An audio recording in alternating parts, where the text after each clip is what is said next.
welcome to the Far Side FSI podcast. In our today's episode, we have Vijay Kant Karna. Vijay Kant Karna served as ambassador of Nepal to Denmark between the year 2008 and 2012. Presently, he serves as the executive chairperson at the Center for Social Inclusion and Federalism, which is a not-for-profit, autonomous and independent research institution working on the areas of geopolitical issues, foreign policy and diplomacy among the others.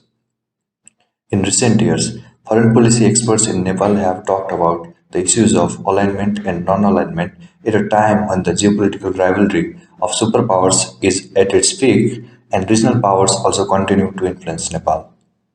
In this context, we talked with former Ambassador Karna on what should Nepal position be, and then talk about Chinese investment in Nepal through BRI and former ambassador's experience as a diplomat and his observation on Nepal's present diplomacy. First of all, welcome to the Farsight FSA podcast, sir. It's a really pleasure to have you in our podcast. Let me begin by asking this. My first question is that how can Nepal maintain neutrality and at the same time benefit economically at a time when Cold War between the US and China is progressing, as argued by many scholars, and it is also said that India continues to be to have a significant influence, including the two superpowers. Thank you very much. I don't believe any sorts of neutrality itself. Nepal has to maintain its own foreign policy based on the national interest. And even I don't believe on the balancing act of the any state. Balancing act is if it is in the favor of the countries only it is good. So it's not our responsibility to balance between India and China or USA.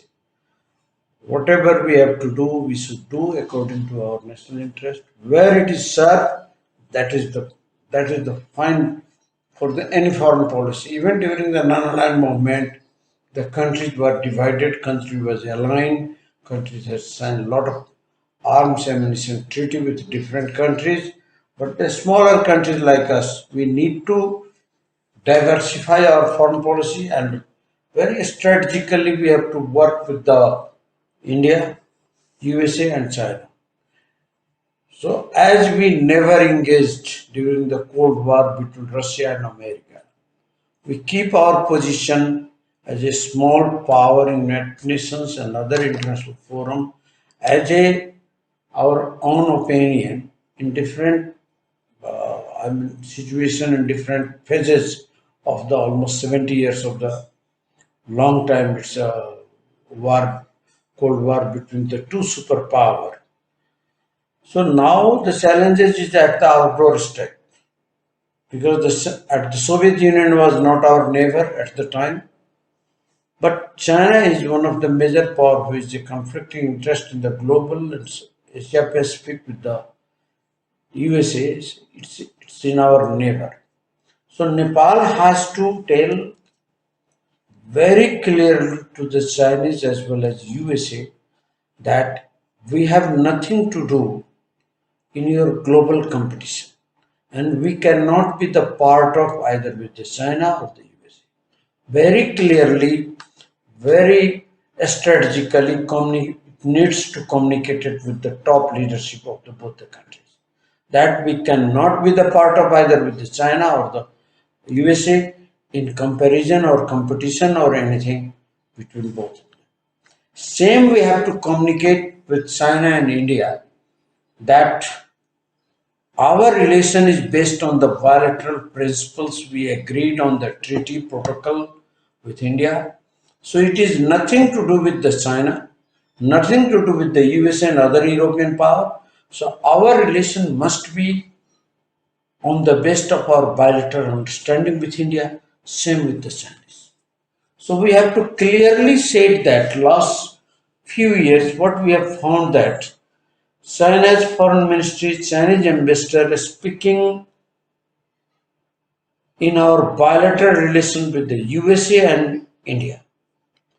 And recently the Chinese ambassador statement on the India, our relations with India and trade, power trade and other agriculture trade and everything. It is a very undiplomatic, We have never asked Chinese to speak on our behalf on Nepal-India relations. Same with the during MCC, Chinese Foreign Ministry was very categorically warned Nepalese, warned American for the coercive diplomacy. Whatever the things we have, we are able to and we are capable enough to deal with Americans. With the same, we have to tell the Americans that we are capable enough to do the negotiation, bilateral relations with the Chinese. So that's why we need not to be neutral. We have to be very careful and with the very carefully that the competition is such a wide in different sector in economic competition, infrastructure competition, in technology. So this is a huge competition. So we don't want any country to speak on our behalf with other countries. We don't want anybody to indulge in our internal affairs as well as our external affairs. Our relations with you or any countries are based on the bilateral agreement, international protocol, UN international system, in existing international system. So that is our basic principles as envisaged in our constitution also. So, sir, you don't believe for not being able to be a part of any strategic alliance, there are no such disadvantage if Nepal is not the part of any strategic alliance. You don't see any disadvantage. It's a, Nepal should not be a part of any strategic alliance, any of them. And we have never been the strategic alliance of anyone. And Nepal cannot afford to be the strategic alliance of any party. The existing global power. Nepal cannot afford. Nepal do not have that capacity to be the strategically alliance. And this is a very disturbing for Nepal's own national interest. Nepal should not either join GSI, Nepal should not join the Indo-Pacific or any other strategic or military alliance. Nepal cannot afford it. The Nepal's geopolitical situation does not allow to be the parts of any strategic or defense alliance because the country and our capacity, our economy, our political system, our social system, our cultural system, all these we don't have that capacity to be the alliance of any country.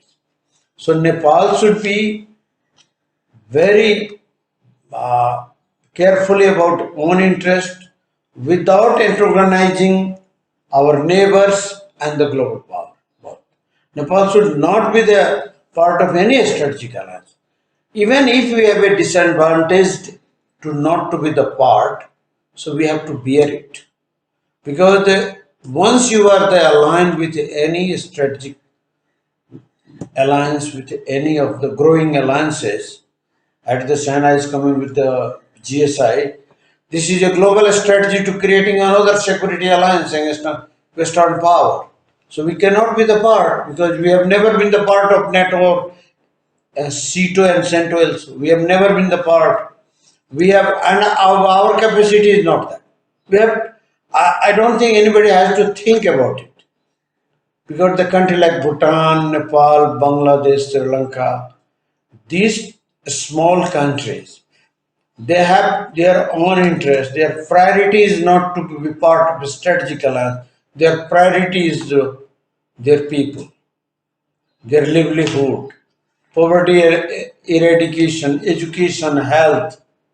So, in such a country where you don't have food to eat, you are importing everything. How can you be the part of any alliance? We have seen the Pakistan was a part of Centro, and what happened? So that will not help Nepal. So Nepal should be very careful on this strategic or growing alliances or creating more alliances or any quad or anything. I don't think that Nepal should be part of that. Okay, coming back to China, like where do you see the priorities area of the China And is China basically denying Nepal's request for the grant in the project that is it has been investing? Look, we were talking about the BRI. Yeah. BRI is not a BRI is a global strategy to creating a alternative financial system against World Bank and IMF. For me, as my understanding as a political science student, I understand that. So in that case, BRI has been had a very bad shape at the moment today's world. If you see that the many countries are facing debt trap. And our neighbor, even the Bangladesh and Sri Lanka in a very bad shape. And in that case, what we have seen that the Chinese against the loan, they try to take over the ports, airports, and many of the infrastructure. But I have seen that the many of the African countries who has taken a loan from the World Bank, World Bank never tried to take their airports. Then the World Bank never tried to ADB. The huge loan taken by the different countries from the World Bank and IMF, but they never tried to that. They are the shareholder. The America is the major shareholder in IMF and World Bank. But Americans never go and said that, look, you didn't pay this loan, so that's why we have taken over for 100 years your port, your airport, or your university. We will run the university. This is, and your road or anything. So, what is the practicing that? There are two, three things in that. Very good article written by the Fukuyama in Foreign Affairs recently. I read it for a study. So, what I found that in the BRI, coming to the Nepal, before coming to the Nepal, I'm telling you that when there is a crisis with your loan, but you couldn't come to rescue them. Why they didn't come to rescue Pakistan, Sri Lanka, and Bangladesh? They are taking loan from China, but when there is a crisis, IMF and World Bank is there to help them. What nonsense is this? Why it is? For more than 40 billion in Pakistan, the BRI project is still going on. I don't know when it will be completed. But Pakistan is facing several severe economic crises at the moment. So it's Saudi Arabia, it's IMF, it's other countries coming for rescue them. In Sri Lanka, IMF in 2016 and 2023. No, sorry, 2018, I think so. 2000.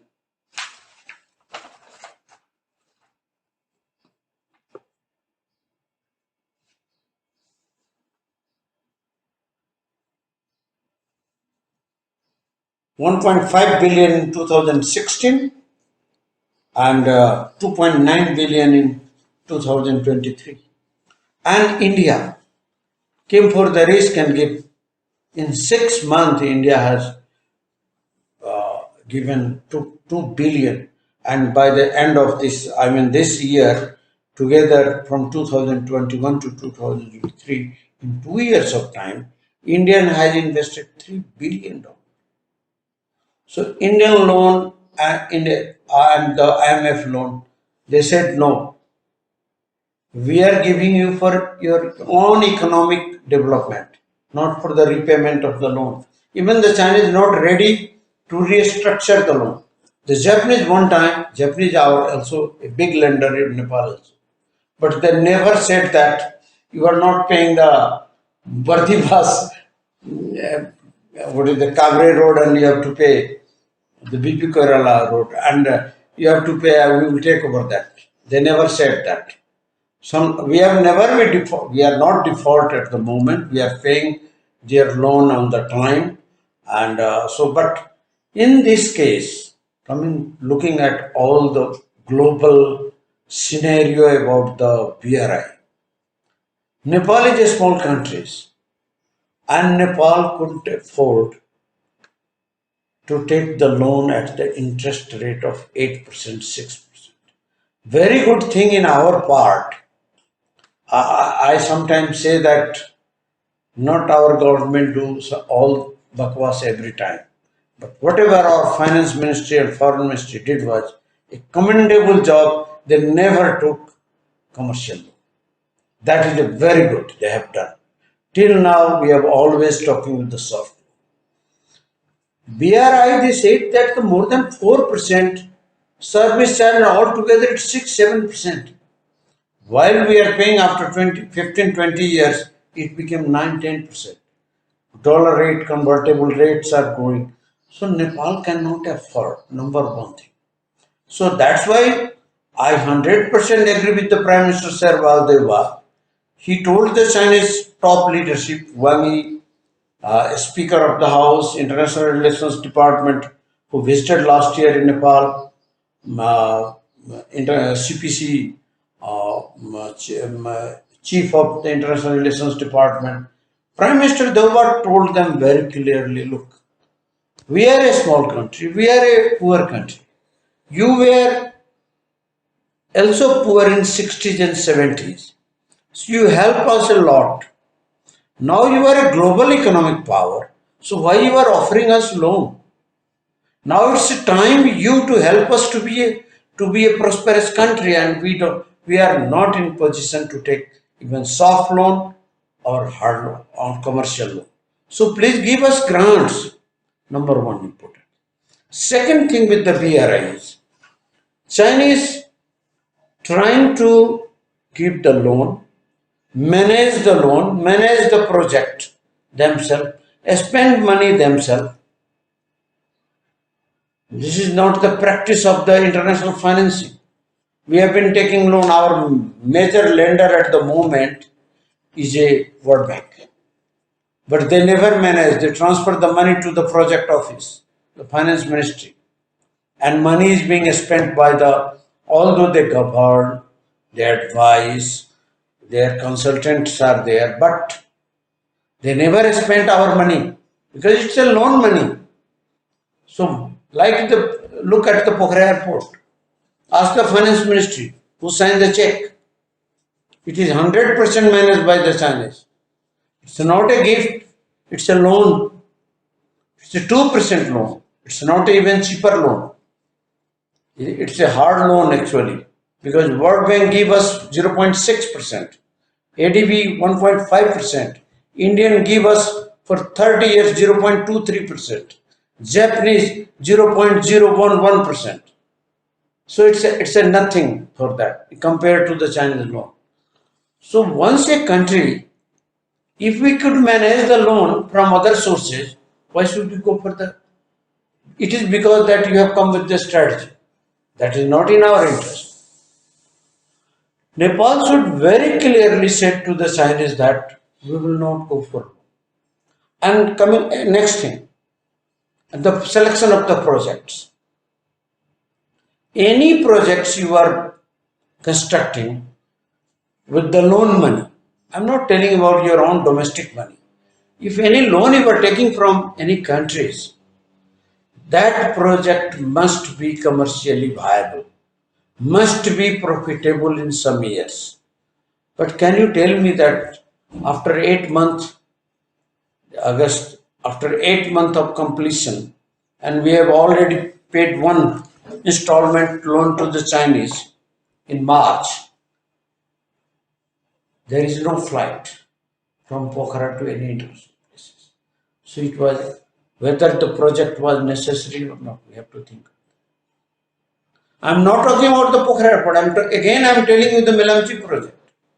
Since 20 years they are building the Melamchi project and I have never found any news that the people died because of no water in Kathmandu Valley. People are getting water with the difficulties. So one should have to think about the alternative of the project.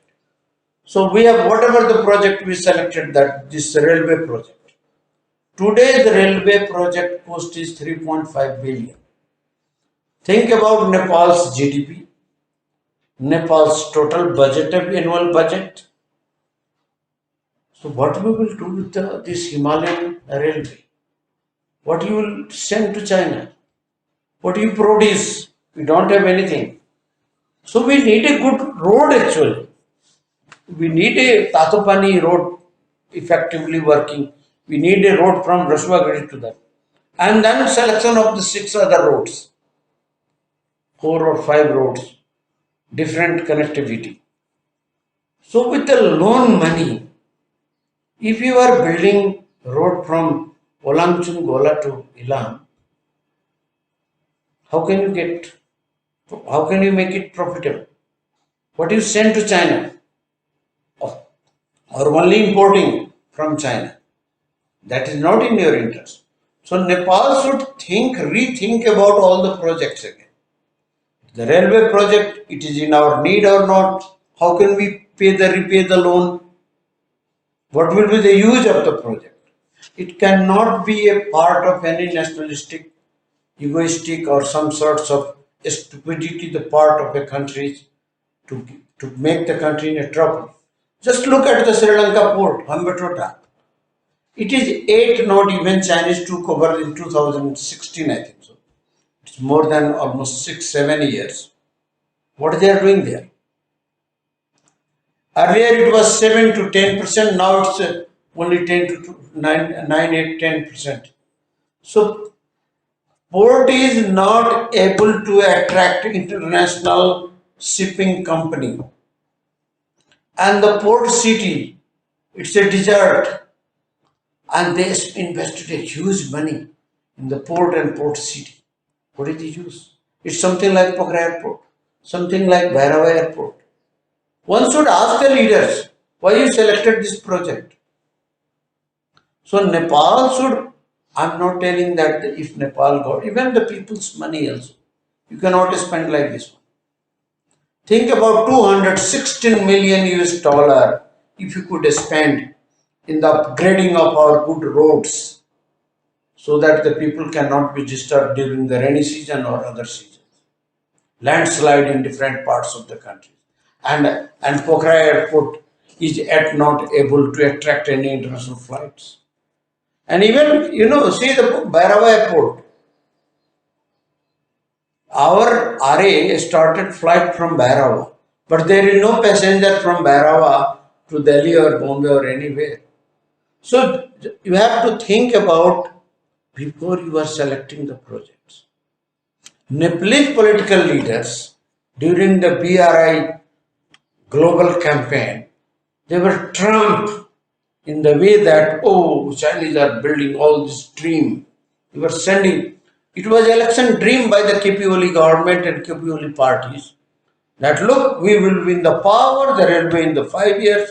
This, what is, he said that navigating from Bagmati to sea, he runs that what is called the shipping company and all this bakwas, he said.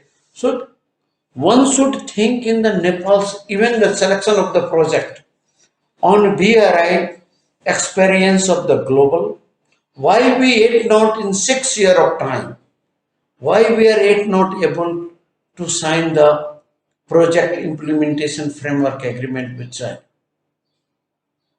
These are the issues. When I spoke with the Ministry of Finance and Ministry of Trade and different, there is a clause of free trade in the MOU.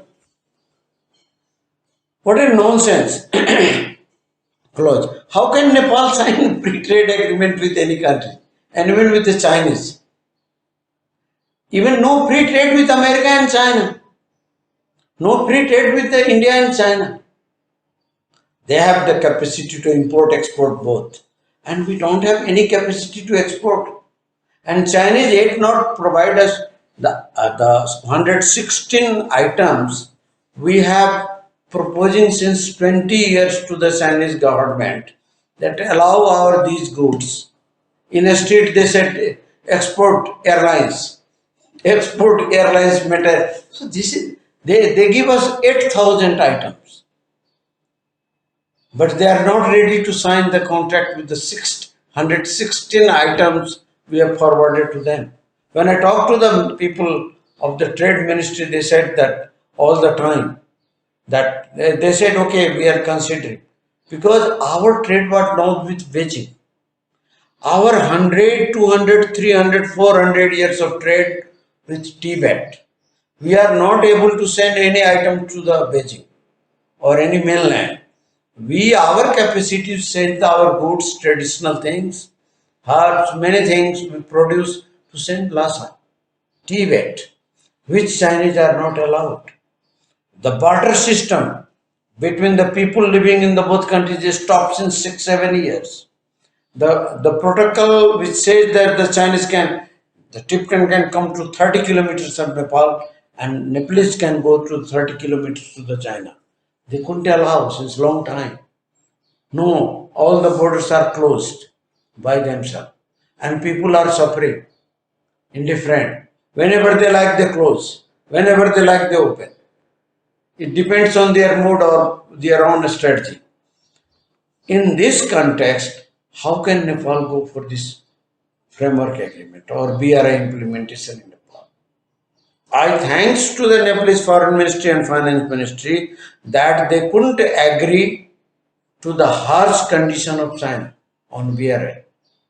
Because we see our leaders were very right, our bureaucrats were very right to decide these things.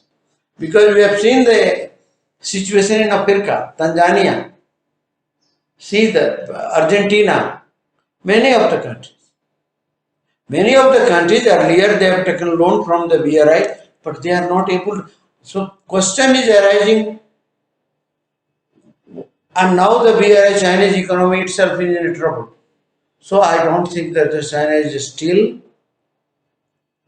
in a position, and that's why China stopped talking about much about BRI. They are talking about not the infrastructure project. Now they have come up with a new idea of making a small project.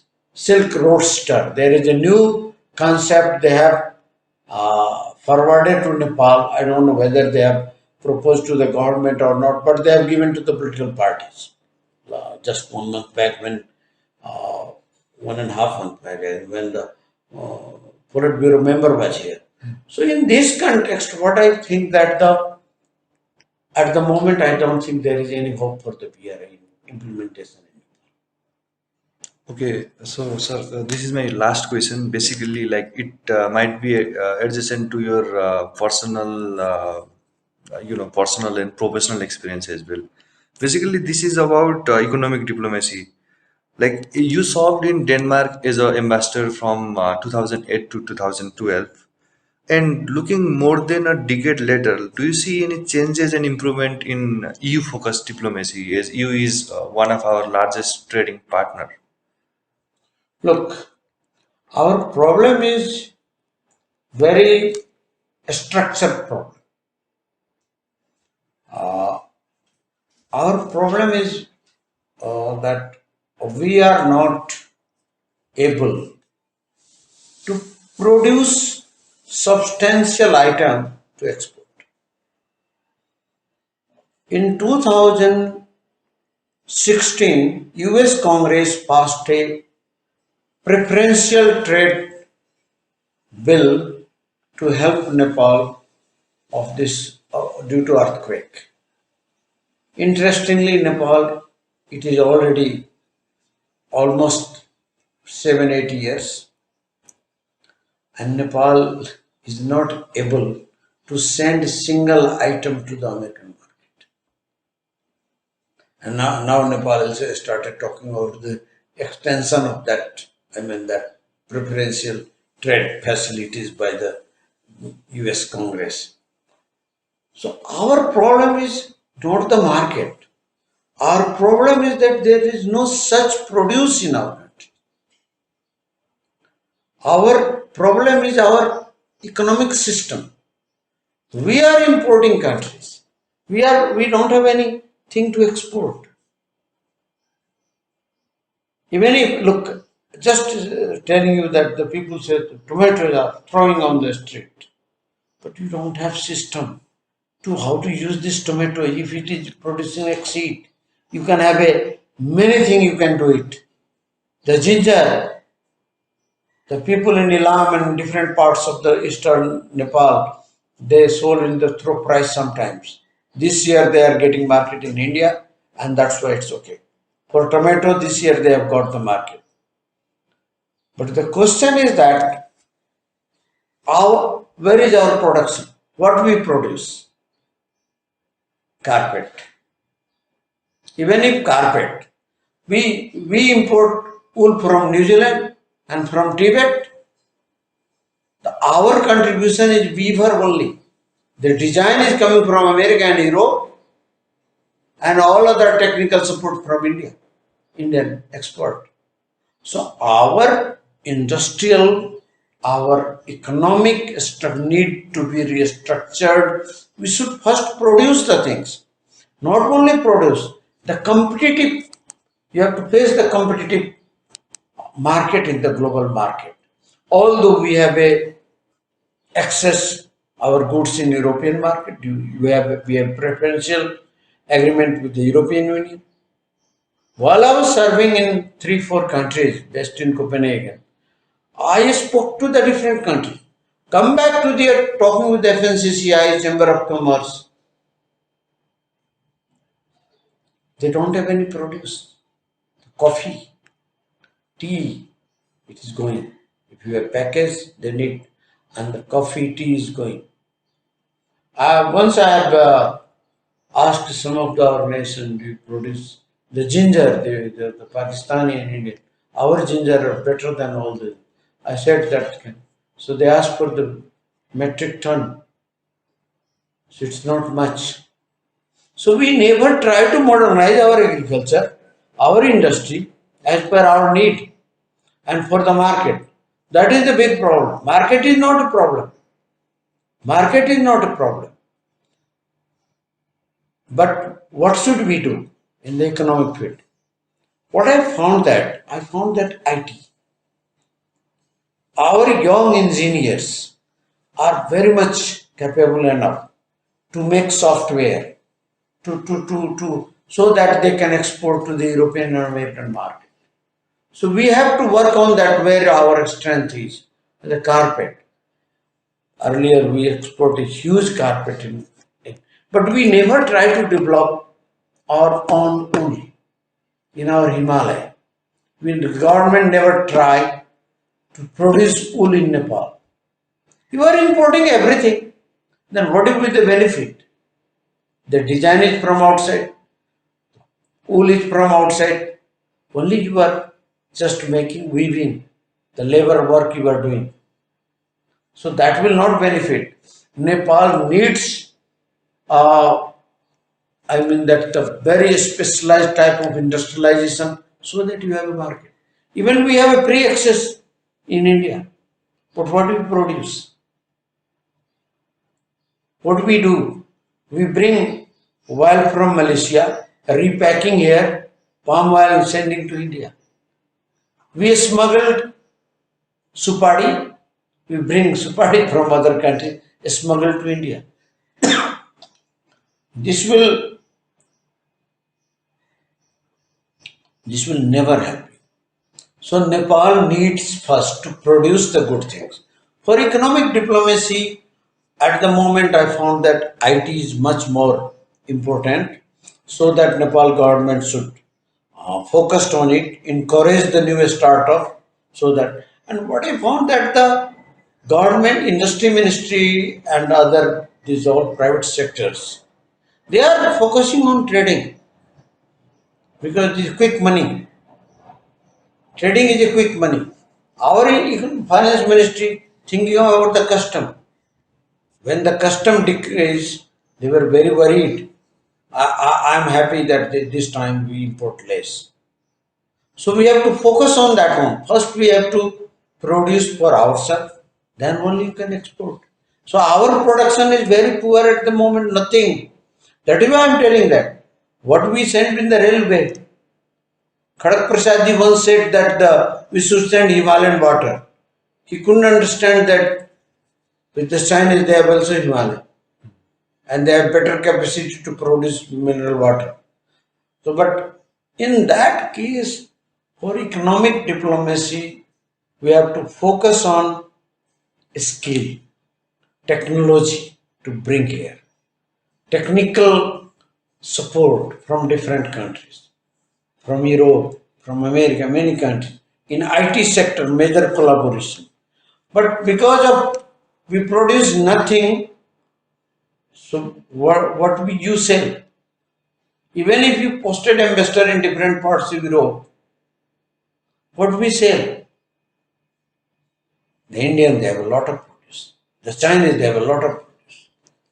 Even Bangladesh is the largest exporter of garments, IT.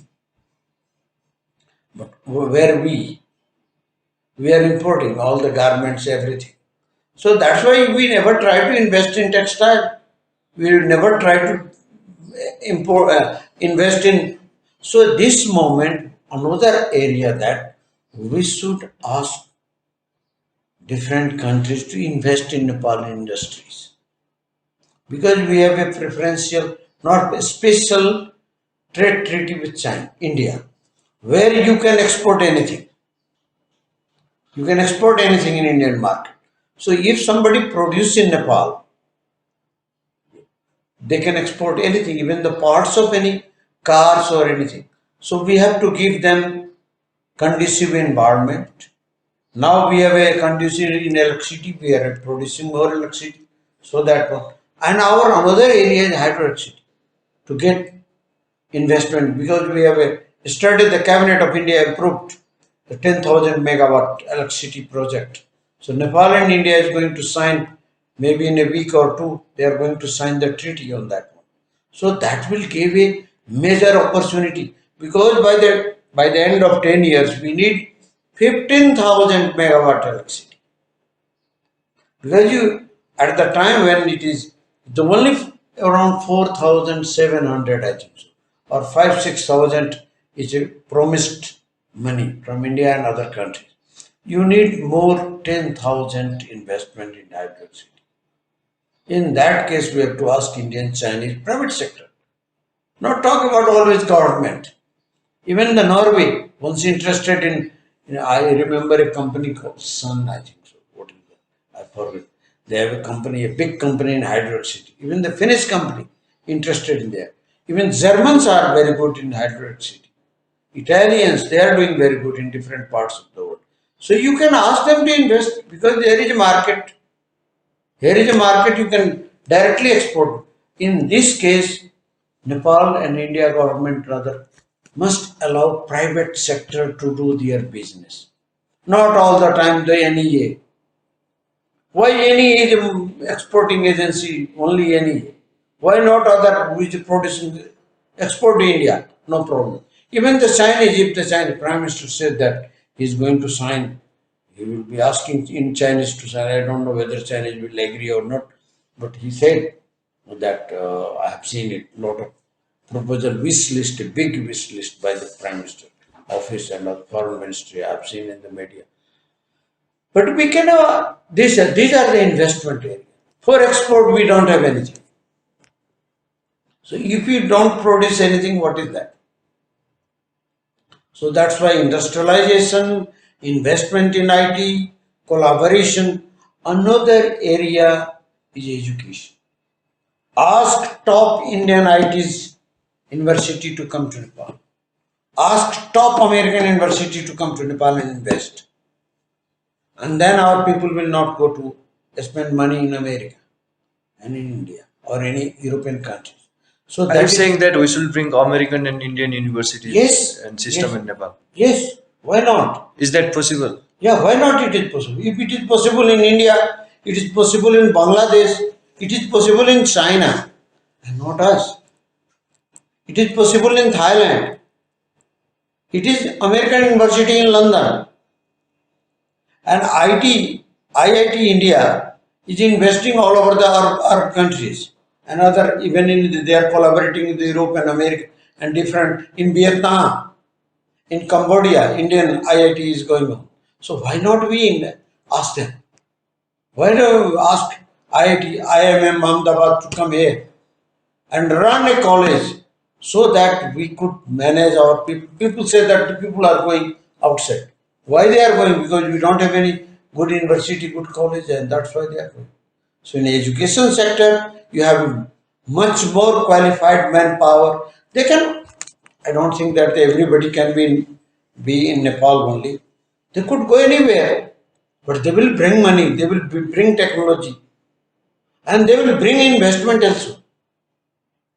That is what Indian did in the past. Our passport regime was such a authoritarian during Panchayat system.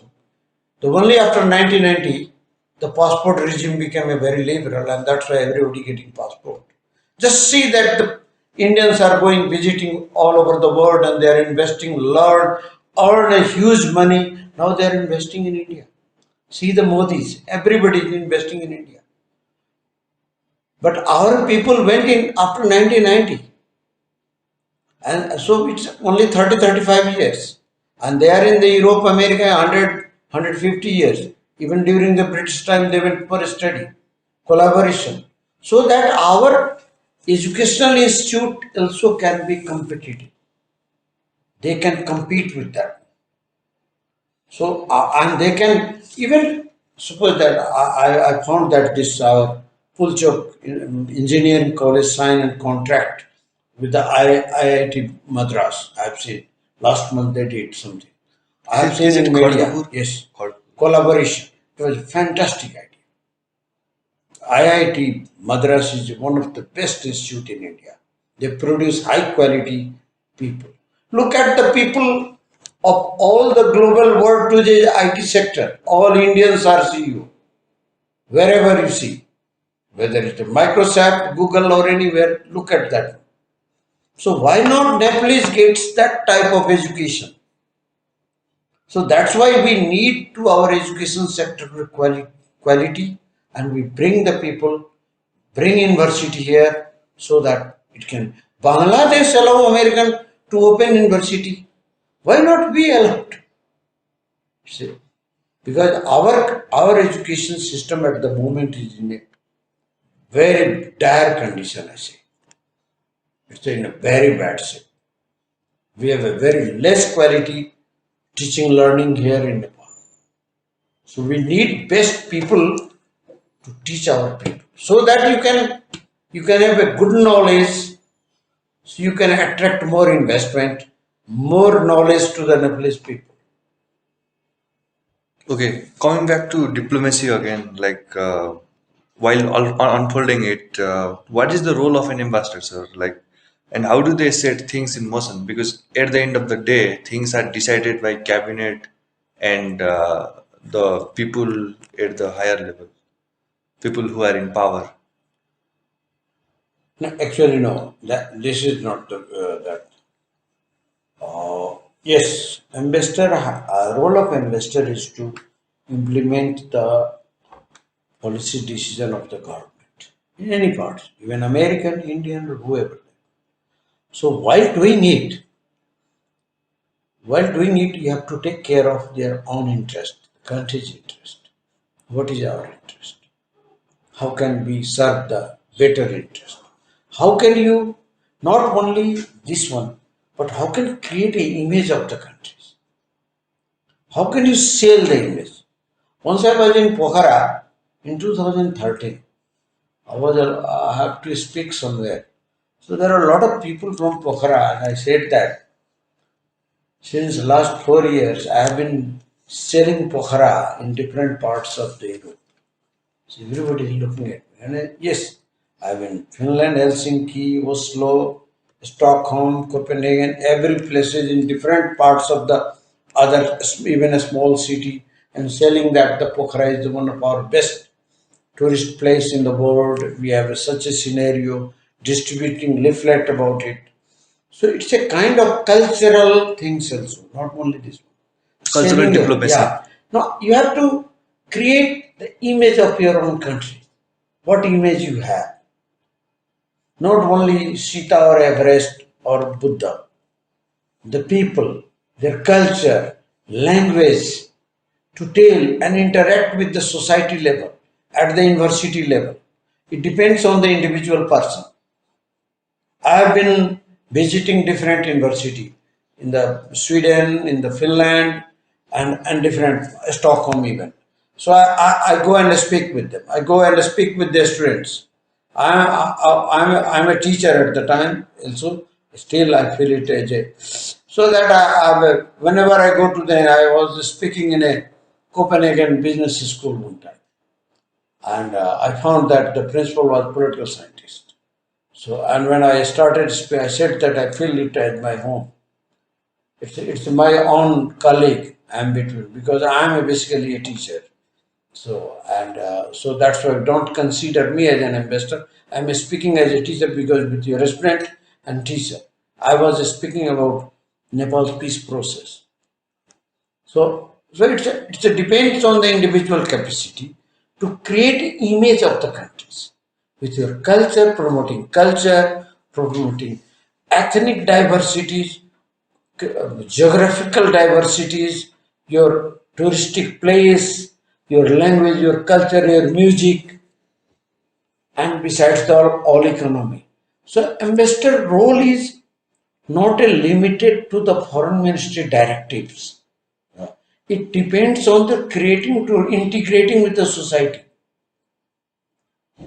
the dramas. There are a lot of things. They, uh, I remember Yuvraj Khimire who runs a Bisanjar? no, that is it's a drama organization. Gimiri Yuvraj, Silvi Theatre. Silpi. So he was there with his wife. He was in a theater organization studying there. So once they organized a drama with the collaboration with that. So I spoke there about that. And I was surprised at how the theater and Ibrahim was very more than he was doing that integrating many theater dramatists together and and and telling about the Nepal's small stories, village stories, social thing that one. So this is also a job. Once we organize what is that documentaries about this Dolpa and other I forget some of the area in the Karnali that how this peda like lamb. So they cut the lamb and then this guy was in Tibet market. Chori Gai. Ah yes, this one that cow, Chori cow, and they drink the blood Yeah. for the treatment. They said that. So people, and I remember, I forget the name of the people, those who.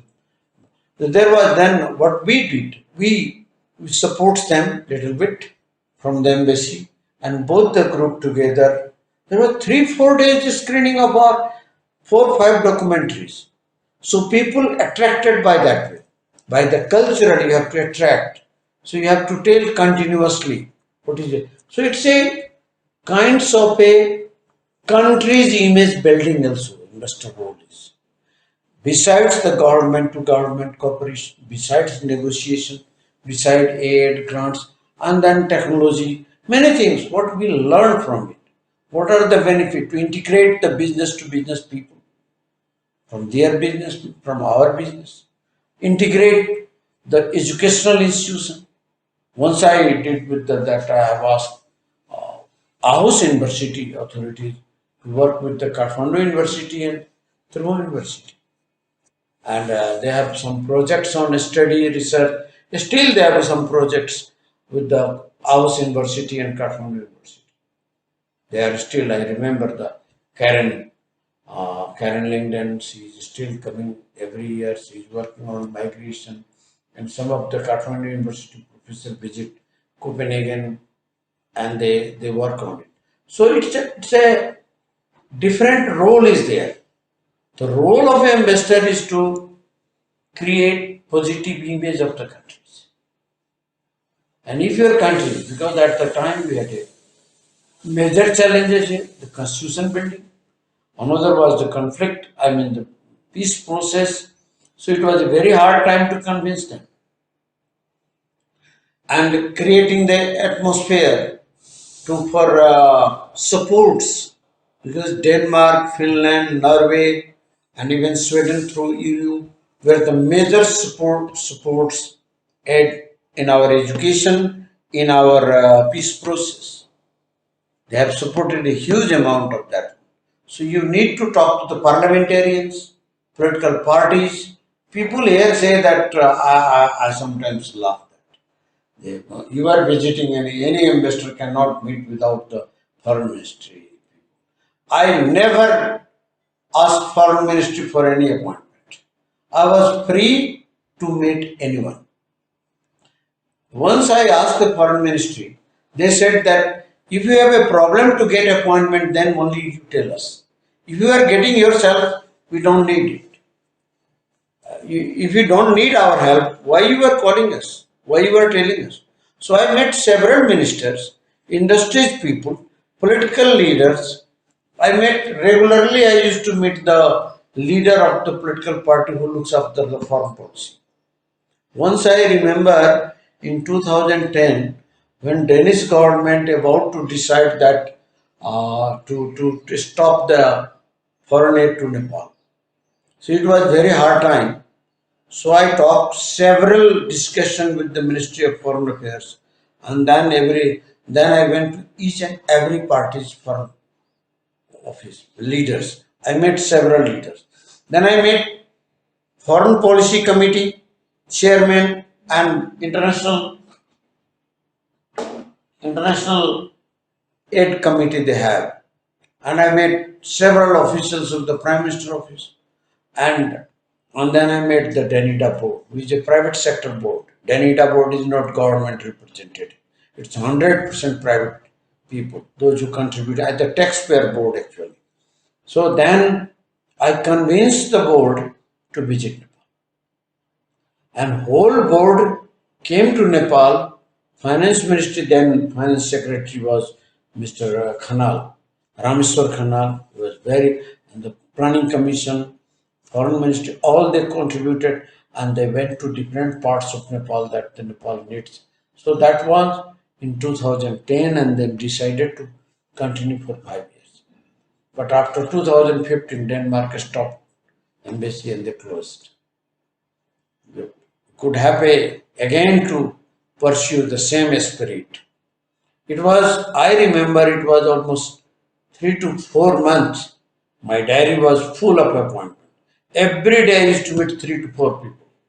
And I also met taxpayers.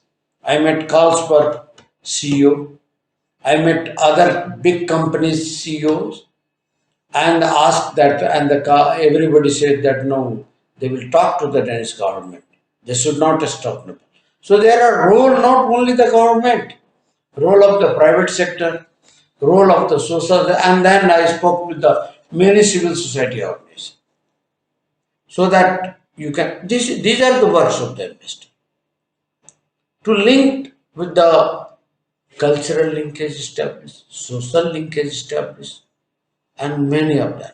And then there was still we have people asking for a scholarship of our students. We have tried best in different countries. Although Finland, Norway, there were free education. Even Sweden was there, but now they have charging. Sweden, Denmark, they have started in 2006, 5 or 6, they have started charging the foreign aspect. So it's a kind of a kinds of a actually a role you have to be understand their culture, their language, participating in different cultural activities of them, participating in municipality level work, participating in their cultural activities, social affairs, so that you can understand them and then you can share your own. So these are actually that is the role of an investor. For Nepalese investor in Europe, there is very limited because they have many negotiations they do in Kathmandu, the foreign ministry, their investor here. But there are also rules there, people to understand that. I still remember when I, I, I I think it's a Dr. Baburam Bhattarai government. They asked about the what kind of social security system exists in Denmark. So we visited different ministry, the government and private sector, how they are contributing to how the private sector contributing in the social sector scheme. So then we found that the how what is the role of the tax related with the tax and social security. The Danes pay huge amount of their salary. So and that experience how to give them the medical facility, education, free education, all we have sent them to the PM. So these are a lot of jobs are there. You have to understand the delicacies of the country you are living. Very careful to speak, to behave. Everybody was being watched by the different agencies there. They watch you, what you are doing, and very carefully work in our own interest and not to harming any other interest. Very carefully because in the Europe there are a lot of global changing relation with Europe, with the China. Once I was there and this Norway Peace Committee has gave what is this Nobel Peace Prize to the Chinese dissident leaders. And China and Norway has very big diplomatic trouble. And China just stopped importing salmon from Norway and other goods. But Norway said, okay, we are a democratic country and we follow that democracy. This is Nobel Committee is not under, really it is not under government. It is not. They never listen to the government. And they said, okay, and they welcome Dalai Lama in such a grand way. And our position is that we cannot be the part of anything. So and once this Danish cartoonist who published cartoon about the Muhammad, Hazrat Muhammad, the one of the prophet of the Islam, and he said yes, he has a liberal democratic rights to publish it. If you want, you publish anything. And I asked the government, they said no, we cannot stop. As per the law, we cannot ask him to stop. And in a state government provided him security because he was attacked. So that these are the liberal values. We have to learn a lot of things again. I mean, who lives in Europe can learn how their decision making, how they are committed to the countries, how they are behaving, education system, their skill, their behavior, how they parental things with their children, law abiding citizen, how they are creating a law abiding citizen. This is the most important thing with the full fledged democratic rights. You cannot. I laugh at when I have seen that there was no law in Sweden to total closed. You cannot close Sweden. Swedish government appealed to the people during the COVID that please don't come out. And if somebody come, he is allowed to come. He will face the trouble, but police cannot stop. There is no law. हमें क्या है दोस्तों पूरे बंद कर देने थे व्यवस्था चाहिए कानून नहीं चाहिए they realize that so these are the very democratic countries and their practice are the very democratic look the Denmark faced a lot of troubles in Middle East in Arab countries due to this cartoon but he again and again he published just some years back again he published same cartoon. And again, Arab countries protested. I remember the Asian, African, and all the diplomats went to foreign ministry to protest it. Foreign minister said that what we can do, we cannot ask them to stop it because he has a right to stop it, a right anything. So you have to understand the values of them and how can you behave with them. Their behavior, understanding behavior is very important. How they talk, how they eat, how they behave, how these people live. So this is the most important part of an investor to understand them and then reciprocate accordingly. It's a very difficult job also. People thought that it's a very pleasure, not only pleasure. It's a least pleasure but very challenging job. Thank you so much for your time Thank and you. conversation, Thank sir. you. It was really pleasure to have No, you. thank you.